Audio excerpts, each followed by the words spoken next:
Let's go. Hoo-yah. Dude, it's so gross out. It's like 90-something degrees. It is. It is. It is. I hate that. Like, I don't have my I don't have my window AC units in, so I'm doing just the old college days, just the fan on the window right now, kind of a thing. It's great. So we'll see how far that gets me. Sounds like no sleep for me tonight. That's for sure. Mm-hmm. You just don't have the AC units? I do not like the not yet. They're not in my window, they're not installed. Yeah, they're in the apartment next door. That's where he stores everything. My landlord. But yeah. I hate the feeling like getting out of work, getting into the car and just forgot. Didn't leave my windows cracked at all today. Just getting there nice and toasty. Oh. Nice and toasty. You can really feel it. And I do wear a sweater at work too, because it's pretty cool in the store. So just walking out, oh, yuck city. But I can't really complain, you know. That'd be. But you will. Kind of a dick move of a guy who just complains about winter and gray all winter long. And now here we go. We got the sun, we got the warmth. And somehow I still find a way to be a little bitch about it. Special talent. Just something I can do. Good. You know, the first step is you're aware. You're aware of it. Step 2 is washing it off. Nice. Sort of. That's good. Yeah. It's good. All right. That's funny. Hot starts. Yeah.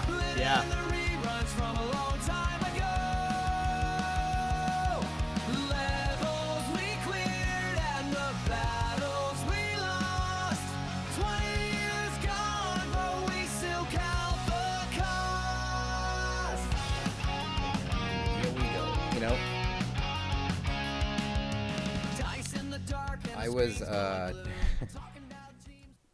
I got my DNA results, or supposedly I do, in my 23andMe app, but I don't know how to use this. I was gonna try to do like a reveal on the show, but I can't find out where all the stuff is on this thing. So what do you mean you can't find it out? Be as revealing as I thought.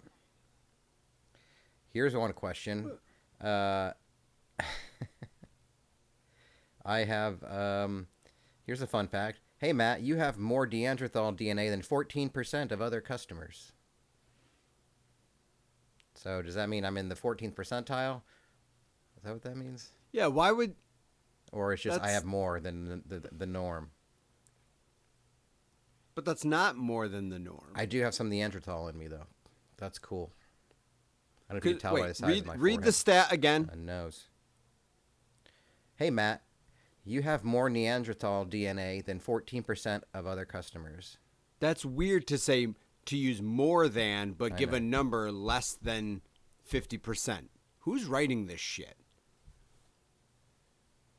Like, why don't you be like, why don't they say, yeah, I don't, what? And that's what, is that the start of a letter? For less than 2% of your DNA. It's the start of this thing that's called Neanderthal ancestry. I feel like there should just be something on the top that says, just give me the stats. Here's my the DNA may influence my traits. You have 2 variants associated with having a worse sense of direction. You have 1 variant associated with being less likely to have a fear of heights. Being a better sprinter than distance runner. Being less likely to prefer salty foods over sweet. These are wrong. This is like fortune tellers telling you, like, you're more likely to have red hair. Well, great. What the fuck is this doing for me? Like, they're telling you stuff about you, like, that you know. They're like, do you realize that you sneeze because of this DNA? Like, that's great. That's not what I asked, but thank you for continuing to shovel me information that I don't give a shit about. what we're trying to figure out all if my Matthew here haplogroups. has I don't any even know what that means. bloodlines with really bad people in history. That's what I want to know. Is what horrible dictators and such are you related to? That's what the people want to know. Historical matches premium. Got to pay for that one. Oh, here it is. Ancestry composition. Fuck. What everybody's All right. been waiting for. Take Here your we ancestry go. further. Go beyond. Yeah. Okay. Yep. Wow. 112% No surprise. black. Wow. Crazy. This is a surprise.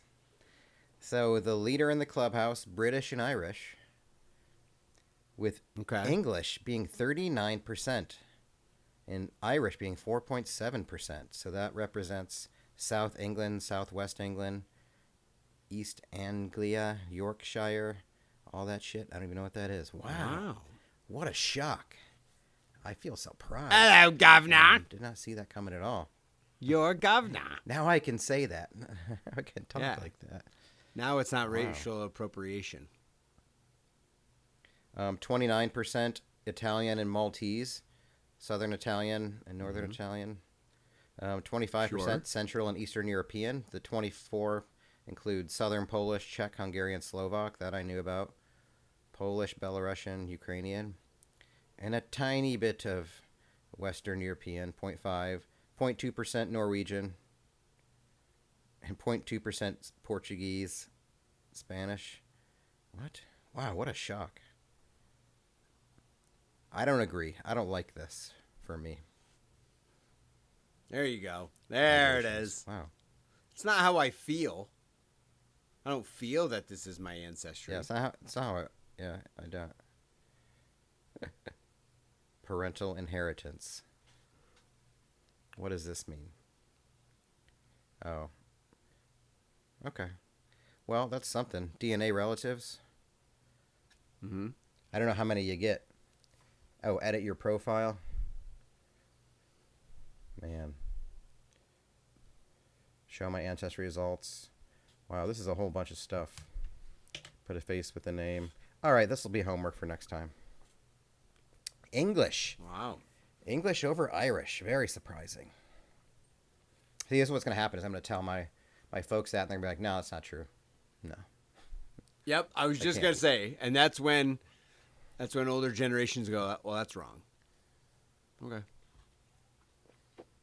I mean, at the end of the day... Wow, I feel shocked. I don't know what the relevance is. It's more of like just parlor, like kind of like fun facts about yourself. Like, so it's not like there's any bearing on it. So I don't think you're going to be able to apply for any loans or like, what am I trying to say? What the fuck am I trying to say? Like tax breaks for the British or anything like that. I don't think you get ancestry tax breaks. Oh, yeah. British casinos, maybe you get some all those British-owned casinos. Oh, I know. I got to know what side was my family on in the Revolutionary War. Ooh. I like to think that we were loyalists, way deep into it, really into it, like really, just really fighting against the rebels. Just had a good thing going.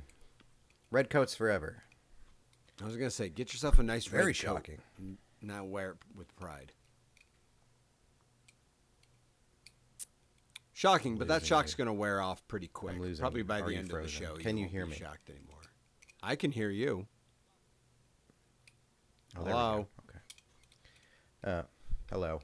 But I can. Hello. Hello. I can imagine the shock will wear off pretty quick. It will.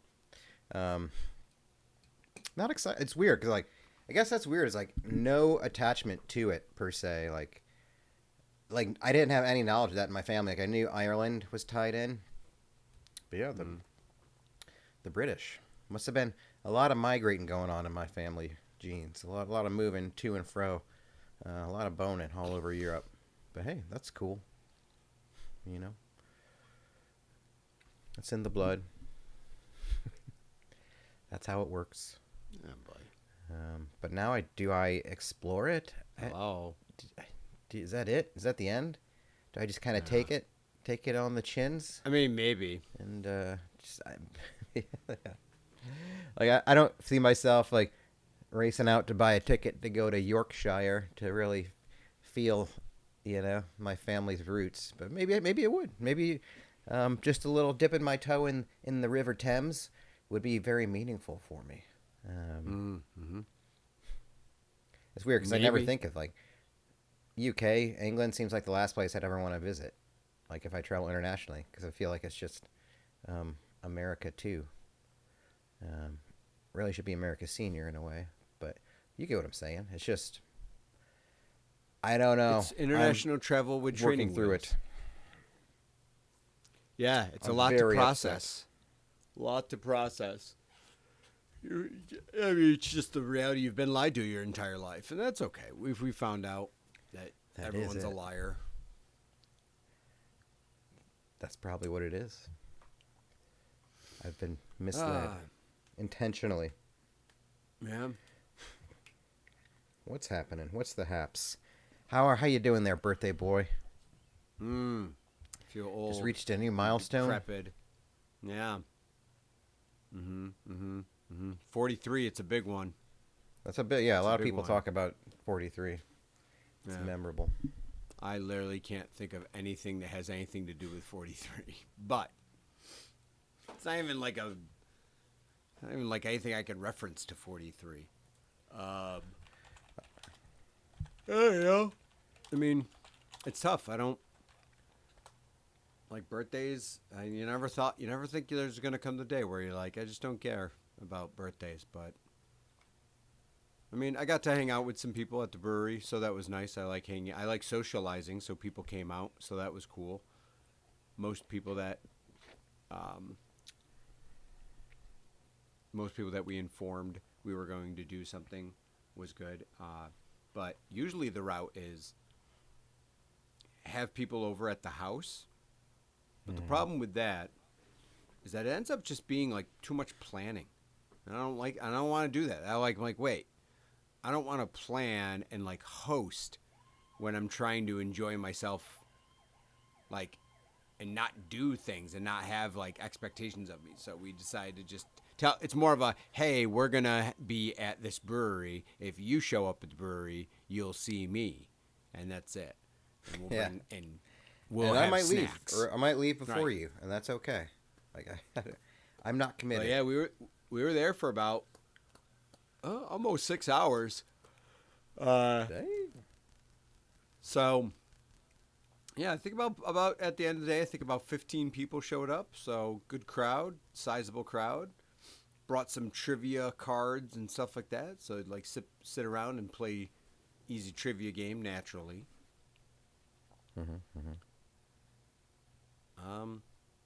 Yeah, it was pretty hot. So I'm actually also glad about that. Is that I'm like, oh, that's good. I'm like, it was too hot. I'm like, it wouldn't have been enjoyable to sit outside. So it was better that it was indoors somewhere. Sure.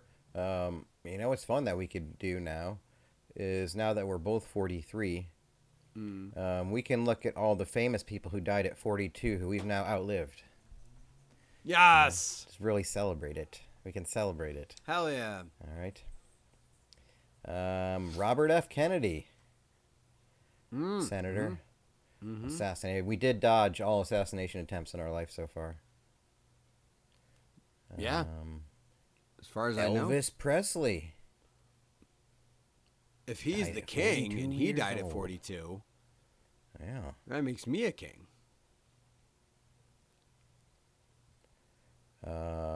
Let's see. Not a lot. Again, not a very dude. I mean, I'll just name some of these names, but we're not. Peter Tosh, I know of as like a reggae musician. We've got Jose Marti, a Cuban nationalist. Anthony Van Dyck. It's probably Van Dyke. Nope. A Baroque artist. Gregor Strasser. Modest Mussorgsky. I don't know. Freddie King. Sure. Vladimir Vysotsky. Wow. Not a lot. You're right. 43 is the worst. Yeah. Nothing fun happens in your early 40s, apparently. Wow, No, talk about your all-time backfires. I mean, I lived long enough to see yet another NFL schedule release, which is now has turned itself into a holiday that the NFL just keeps throwing stuff at us. So, yeah, amazing, really, really phenomenal. It's good. You know, the NFL needs attention on it every week of the year. It's a multi-billion-dollar project. They need you to click on shit. If you're not careful, you'll miss it. Mm-hmm. Anything exciting on the schedule? Well, you know, there was the chatter of trying to hit up Metallica, and see possibly like a football game or something. But those would be the Bills are in Las Vegas in October, and then the Rams are. While the Bills would be a more entertaining game to go to, the realistic aspect is I bet those tickets are substantially more than Rams tickets because I don't believe Rams fans travel. No. That's what happens when you keep moving cities. It's hard to get that fandom. And I don't think people from L.A. want to leave L.A. They're like, no, I'll wait till there's a home game maybe. But L.A.'s not exactly... Other than the Dodgers, LA teams don't really have fan bases that show up. Well, when this episode comes out, Game 7's already done, but tonight is Game 7 of the Sabres and the Canadiens. How do you feel going into your first Game 7 as a fan? I mean, what a series. Big day. It's first Game 7. Back and forth, quick scoring, high scoring. Yeah. Bad goaltending, solid goaltending, all over the place for both teams. So I don't think you could predict this Game 7 to save your life because you can't even predict if it'll be high scoring, low scoring, or anything like that. So it's just going to be, the odds makers gave a slight edge to Buffalo, but that's probably just because of home ice and nothing more. But yeah, I'm understanding that hockey season may come to an end. But if not, I say, hey, I get 4 more games. So we'll see. But it's been good. I think 2 full playoff series, a 6-game series and a 7-game series. That's 13 extra games of hockey I got. Not to mention relevant April games in the regular season. So I'm on borrowed time here. Got a lot of free hockey. Borrowed time. See, that's the attitude you need to have. Playing with house money. You need to be going to, there you go. Like, don't count your chickens, that kind of deal. These Buffalo fans, man, they're horny. They're horny for it. Like, just seeing them on TV, all the Blade gangs, all them, like, they feel like they really belong there. This is like a, what do you call that? A destined journey of sorts, whatever like kind of word you want to describe that. Yes. It'll be exciting. Game 7s are always good. I would say that the hockey playoffs in general have kind of been a bit of a dud. There's been some good games here and there, but like not enough Game 7s for my liking. I tell you what, a lot of these series end too quickly. I mean, the Hurricanes are literally going to be almost 2 weeks off between games, 12 days. So that's pretty wild. I mean, you can't, I don't know. That's why, I really hope they win tonight, but who knows what that means for the future. Are you going to watch with nervous energy? Oh, yeah. Are you there yet? Okay. Oh, yeah. I'm going to probably hedge the fandom. I didn't know where you were on the scale. Hedge the fandom. I'll hedge there it the is. Fandom. Gotta. What's funny though is sometimes I like to pump the brakes on hedging the fandom because what I'll do is if Buffalo scores early, that's when I'll place the bet to give myself a little bit better odds. And you can win even more if they lose. Yeah. Yeah. Make it sting a little less. Yeah, I'm not good. I've realized that hockey, like with new to hockey, I'm not good at betting on a lot of prop stuff because I just don't understand it and the frequency as much. Like I can kind of go with like points by a player, but shots on goal and stuff I've been putting like bets on, and I'm like, I clearly have no clue what I'm doing. Like, what's great is like that makes you so angry though too to not get the shots on goal one. Like, oh, it's so easy to get 2 shots on goal, and it's like somehow like Connor McDavid doesn't have a shot on goal in the third period, and you're like, how does he not have a fucking shot? Like, doesn't make any sense. What does this mean? It was minus 400 for him to get 2. How does he not have 1? Yeah, so I'm not good at prop betting hockey, so I'll probably just do straight money. Or maybe I do see what's nice in hockey is you can also do the like maybe take like the minus 1.5 Montreal like the puck line minus 1.5. What is that called? The puck line? Yeah. So yeah, you do that because you're like, hey, if they lose by 1, at least I'll be in it. Because there's no greater sport than being down by 1 than hockey, I've realized. Like, or being up by 1. Like it feels as much as it does to have a tie. Like the feeling you get off by 1, whether you're up or down by 1, isn't much different than what it feels like when it's tied. I don't know why that is. I think it's just because you're just ready that it can change for 5 seconds of a play. You can be like, oh, this isn't going to, oh, nope, something fell apart and it's goal. And like everything can change so quickly in hockey. Yeah, I'll dabble in the plus 1.5, minus 1.5. So Montreal, since they're not favorite, they're slightly the underdog. Yeah, they minus 1.5. So to win by 2 goals is plus 220. So, and I see that's one I'm always thinking too. Duh, it's easy. They just got to be leading, and then they'll get that empty net goal, to seal it. Except they don't, and then the team ties, and then it goes to overtime, and you're fucked. Anyway, that's nothing like having an open net for like a minute and a half, 2 minutes, and you need that team to score on that open net, and they just can't. They keep shooting, keeps missing, hitting the post. Or like, you're just like, yep. Holy fuck, this can't be happening. This can't be real. It's a real treat, gambling. Yeah, so not a lot of fighting a lot of hostility in this series, but not fighting. A lot of scrummage. Yeah. So we'll see. Hopefully penalties keep under check. I mean, Buffalo's been very good with their penalty kill. So when they do actually get power play goals, that helps. But then they give up shorthanded goals. So your guess is as good as mine.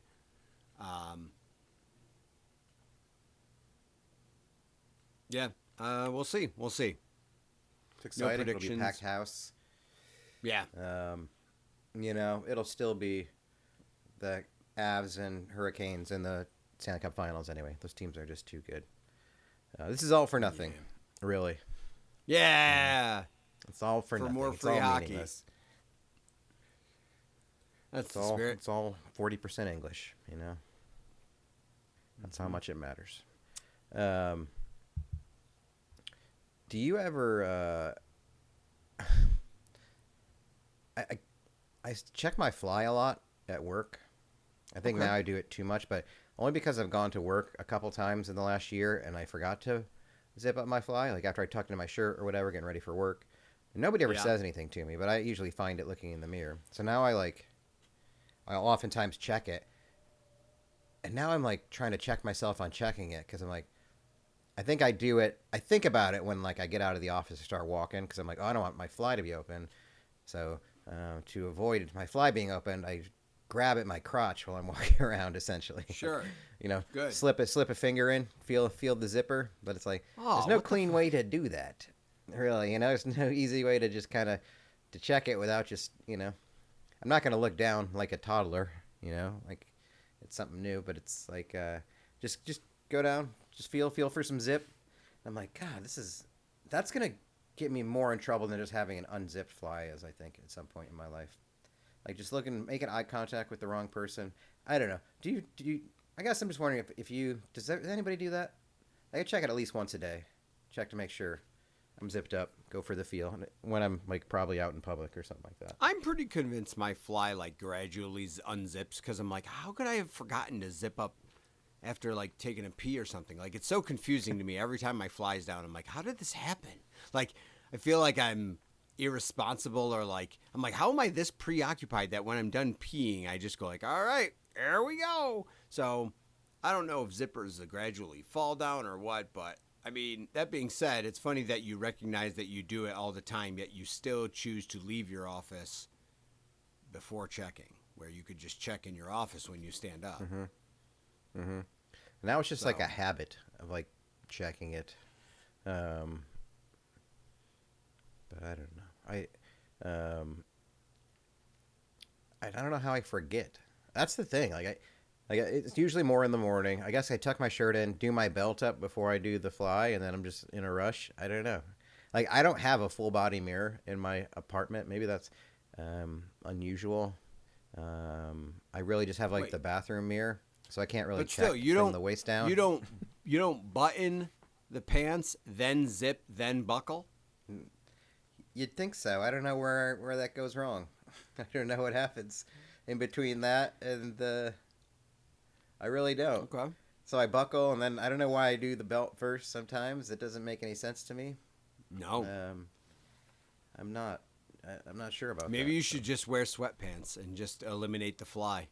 Just wear HR-approved sweatpants. Joggers. I haven't adapted yet to, like, because the trendy, wear out in public has been for a few years, like the athleisure. So it's cool to wear like Nike sweatpants or whatever out in public and a t-shirt. I still can't get myself to wear sweatpants like as I'm going to do shit kind of. I've outfit. done it. I've done it, but I also hate it. Like, I'll do it if I'm going to like the grocery store or Walmart. Like, that's it.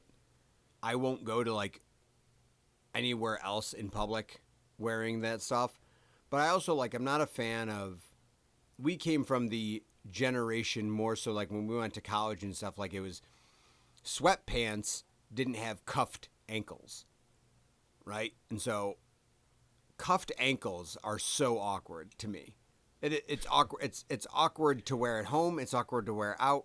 But the sweats I have a couple pair that are cuffed ankles, but they're really comfortable otherwise. So I do wear them, but it is odd to me to have cuffs around my ankles. Yeah, we had like the cinched pants down there.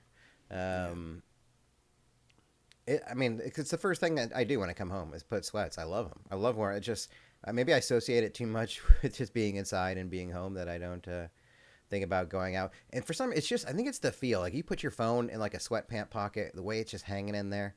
I don't like it. If you have to have your wallet, it's just like.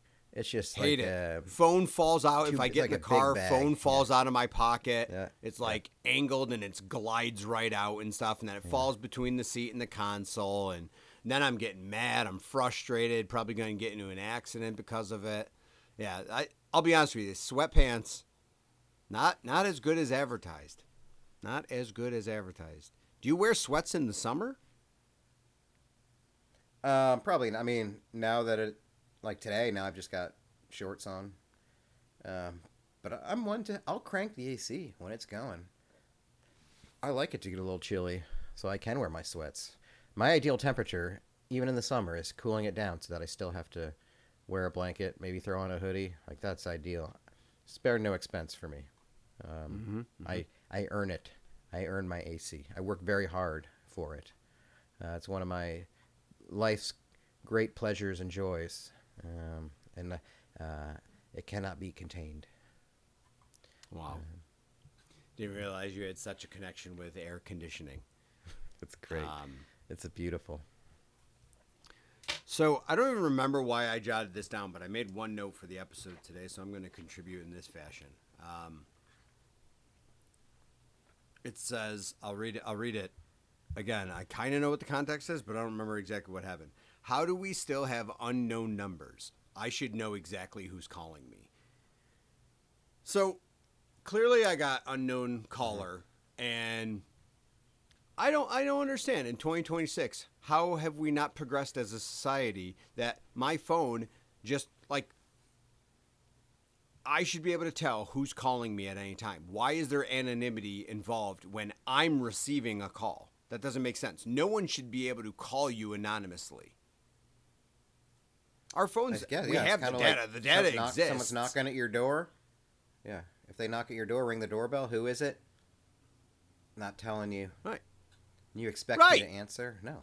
Yeah. Exactly. Don't worry about it. Don't worry about it. Now, you have two avenues. You can either not answer it and go, well, if it's fucking important, they'll leave me a message or text me. Or you can do the, more apt, what our parents' generation, and that's, I'm going to answer this unknown number and get to the bottom of this. I don't want to answer it because, I don't understand that. Yeah. I can't understand that there would be someone on the other end that I'm glad I answered this.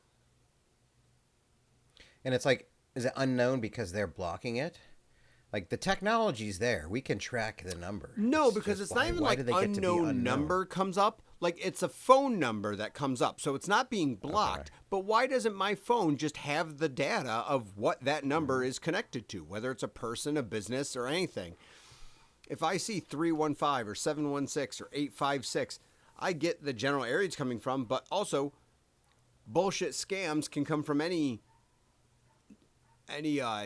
area code, and obviously oftentimes your scam numbers come from area codes that you are somehow associated with at some point in your life. I'm sure you get unknown calls from Austin areas or something like that, just because that's where your life was, so they associate you with it. But it's like, I don't understand how even scams can have numbers that we don't know as a society what they are. We have the data. The data exists, and I have to believe that it's intertwined in the internet that my phone has access to. My phone can do amazing, amazing things in 2026. But for some reason, someone actively calling it, my phone goes, I have no fucking clue who this is. Like, your guess is as good as mine. You're going to have to answer if you want to know. No, I don't. I will not. Yeah, I still get calls from, I guess, where is our social responsibility lie? Because I still get calls. I've had this number for, 8 years, maybe more. I don't know. But I've had mine for 21. No, I've had mine for 23 years. Sorry. Like, someone had this number before, and they still get calls. I think it's for somebody named Esmeralda, who I believe to be an old Hispanic woman. Who has doctor's appointments and prescriptions and insurance issues. And the messages come to me once every few months. And I'm like, hey, number one, kudos for still being alive. That's good. Good to know. But also, how does the doctor's office not have your new number that you've had for at least probably a decade now?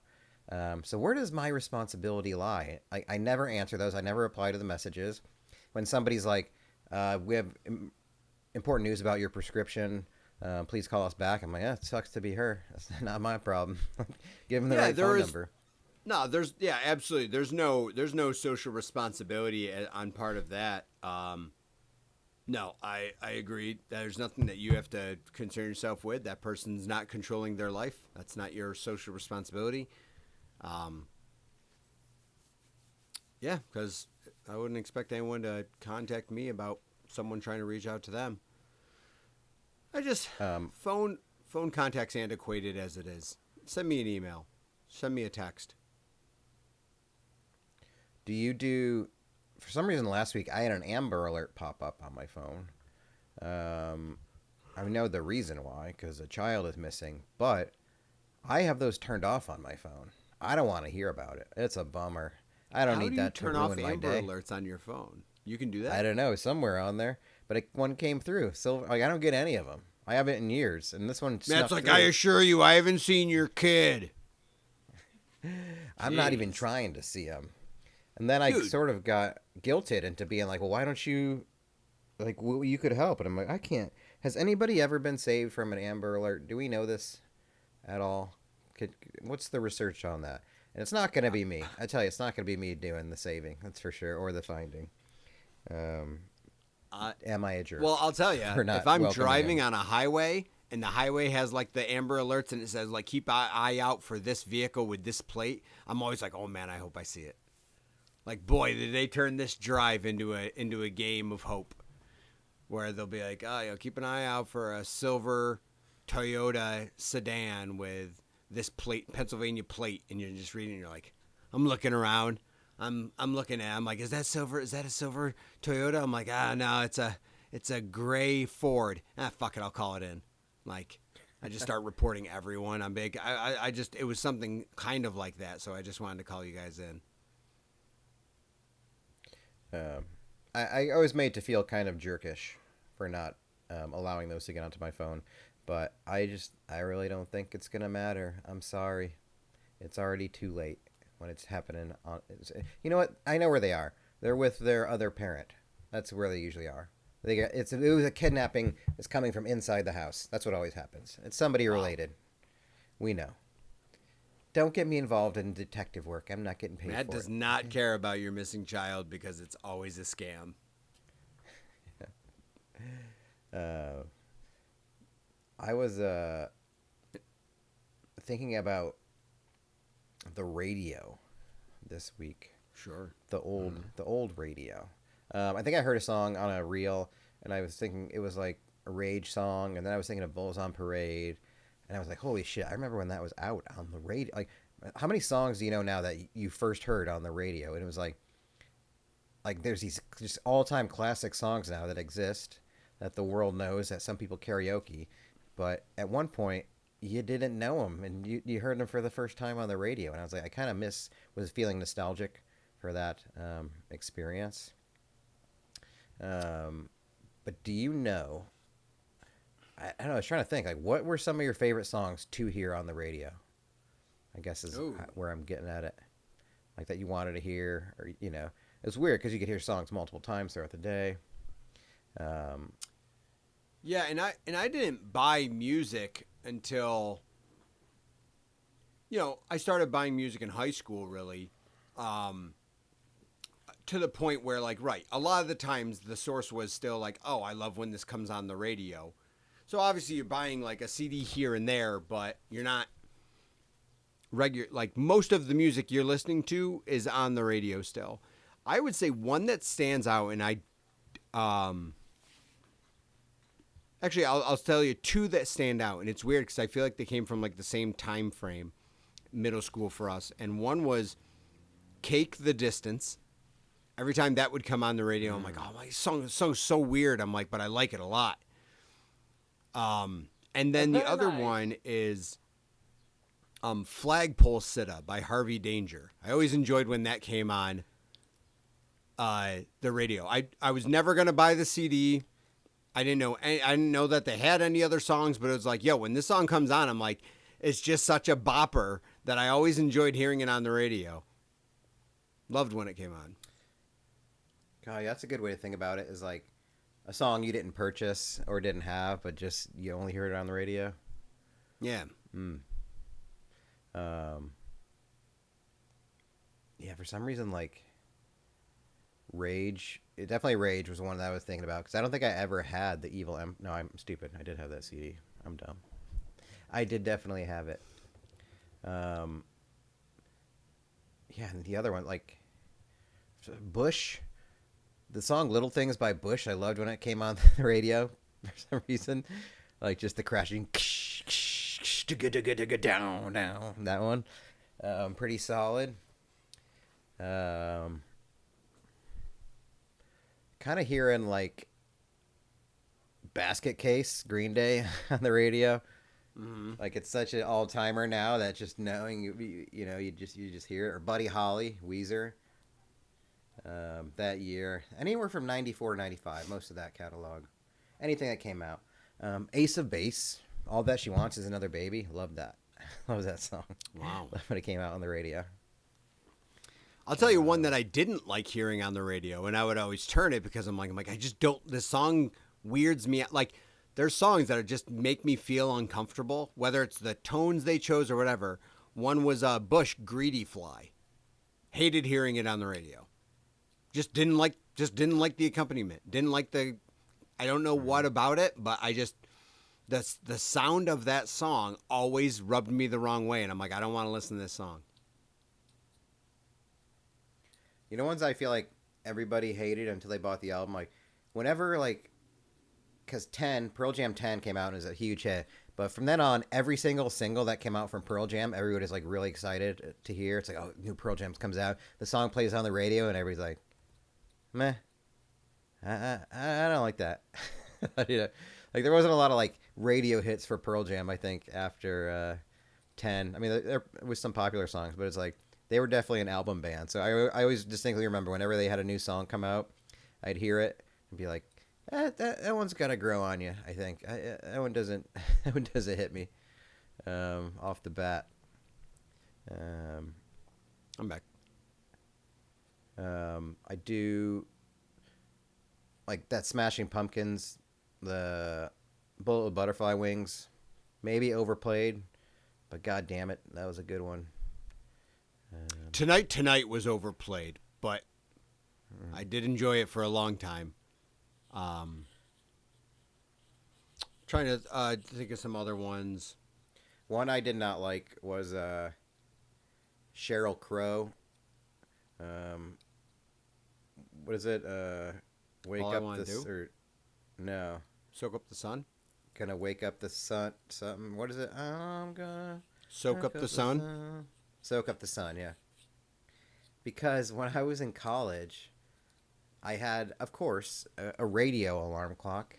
That's how you wake up. You wake up to whatever song's on the radio. It's great. Oh, man. But for some reason, at this time, whatever it was, 7 something, like that song was on all the time. And it was great because I had to, like, and my alarm clock wasn't right next to my bed. I had to get up to turn it off. So it's a good thing it was a song that I didn't like or associated with what I didn't like. Yeah. So it made me have to actually stand up and get up and go turn it off. And it was just, like, utterly obnoxious, that song. Yeah. Never a big fan of that Four Non Blondes song for some reason. Hate it. I despise that fucking song. I was played all brutally obnoxious. I'm actually glad that you mentioned that. I've mentioned that. I've literally mentioned that to someone in the last like few days that I hated that song. Well, and people like to do it. I don't know. And people like to do it for karaoke, which is even worse. Yeah. Like, because I enjoy karaoke, but that comes up in karaoke a lot, and I'm like, you need to fucking stop. I'm like, this song blows. What's a band that you wish you were more into, or maybe you do like, but you wish you're more into them because you feel like they're cool, and it'd be cool if you like them? Like you just weren't. But you feel like there'd be some cool points if you were really into them, if you followed them, went to one of their shows or something like that. And like their music's good, you like it. It's just it never connected with you for whatever reason, or you didn't pursue it. I can tell you the one that I'm thinking of. Yeah, what do you have on your mind? As I think, Tool. Oh, okay. Tool's objectively badass, awesome. Every time I hear a song of theirs, I love it. I know a lot of their songs, a lot of their catalog. I think I have some of their albums, but I never really like listened to them over and over and over again. You know, for some reason, I don't know why. I do like them. I don't know why I just didn't keep listening to them. I've never been to like a Tool show, and I would love to. Like their stuff, I mean, it's heady, that's for sure. Like a lot of their stuff has some funky rhythms and changes, but I like it all. It doesn't bore me. Like I don't know why I never like gravitated towards like getting deeper into Tool. And Tool is objectively cool. Anybody that you know that says they like Tool, you're like, that's cool. You're cool neat. Yeah. I feel the same way, and then that's why when we got Tool Light, aka A Perfect Circle, I'm like, I gravitated towards A Perfect Circle a little bit better because it was a little less obscure, but still gave you like the James Maynard Keenan vibes to it. So like I liked A Perfect Circle, but yeah, I get what you're saying with Tool because I similarly I never really never crossed that threshold into where I would call myself a Tool fan. But I'm not asking people to turn off Tool if it's played. That's tough. I'm trying to think, because I'm trying to think of like something that's popular, because that's kind of like the bigger exposure to it is something that's more well known across the board. But you're just like, I don't dislike them, but I just don't really dive deep into them.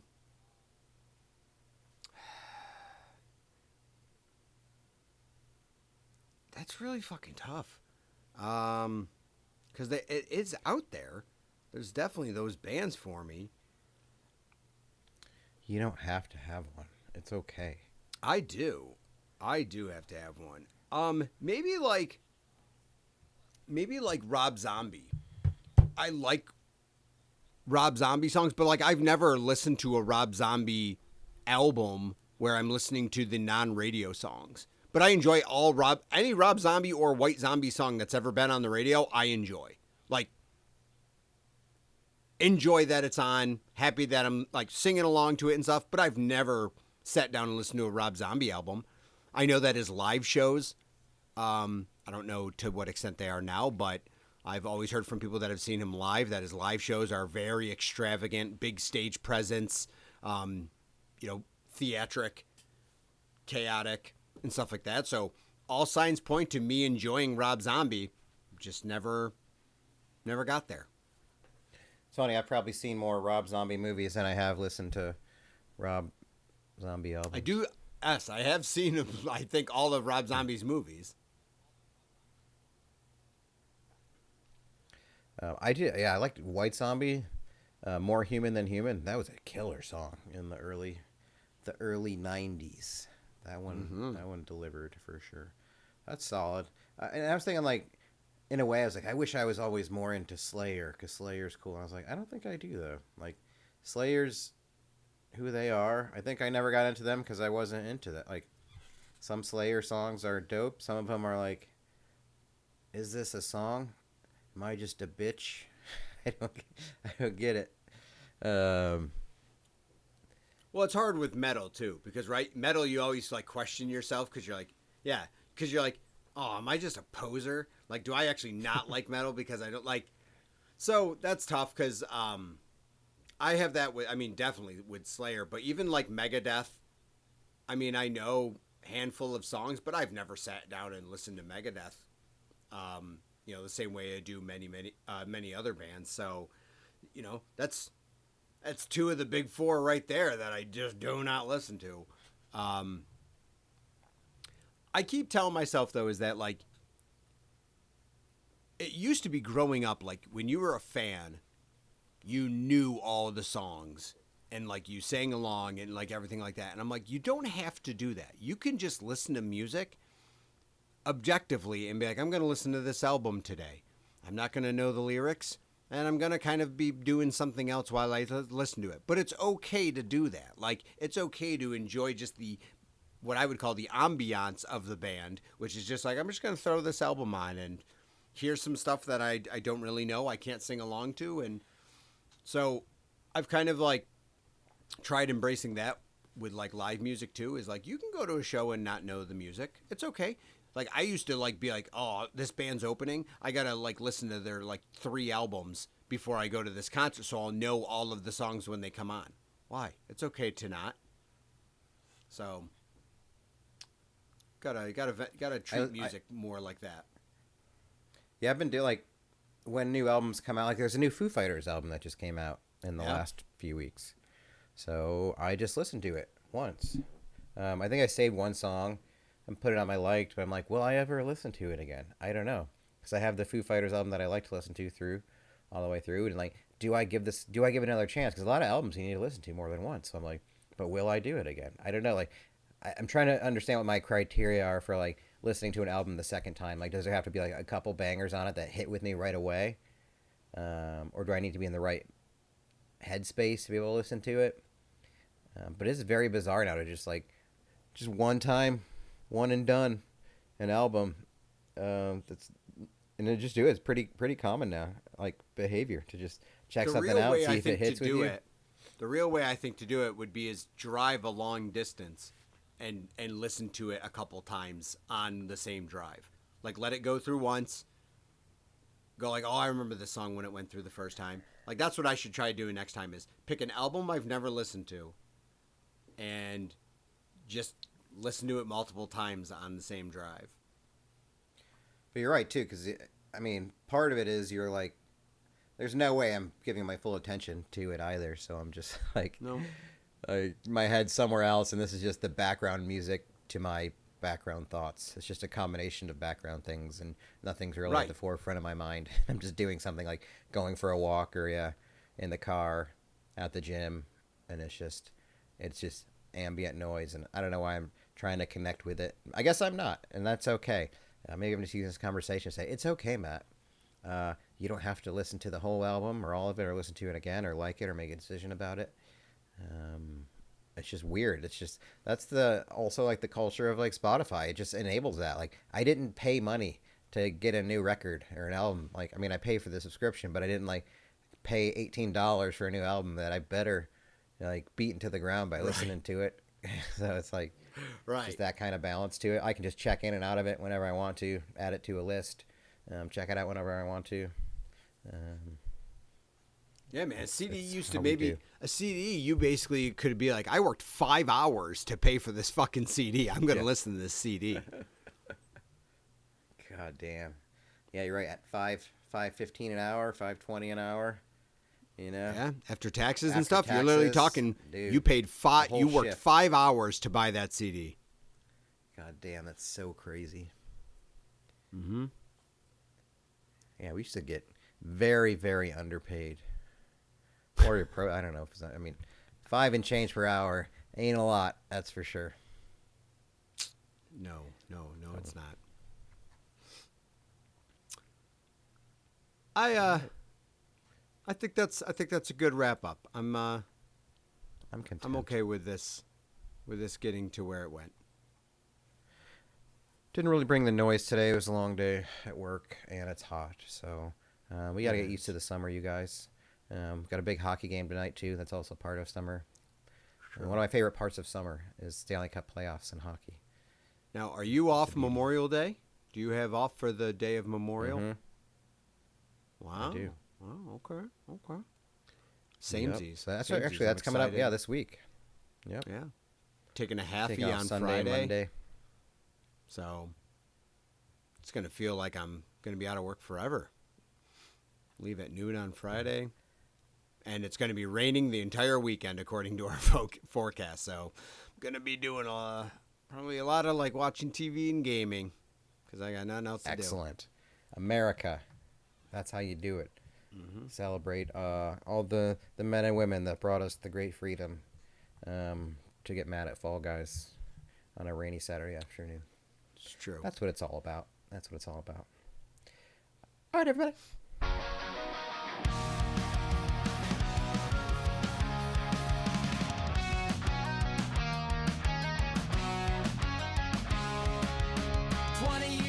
Like an old arcade screen, man and jet back where the stories began. Joystick dreams and a pocket full of quarters, laughing about bets and a taste of disorder. From pixel skies to the vinyl they spun, movies and memes under the same neon sun. Time hit pause, but the jokes never ended. Two old souls with the past still pretending.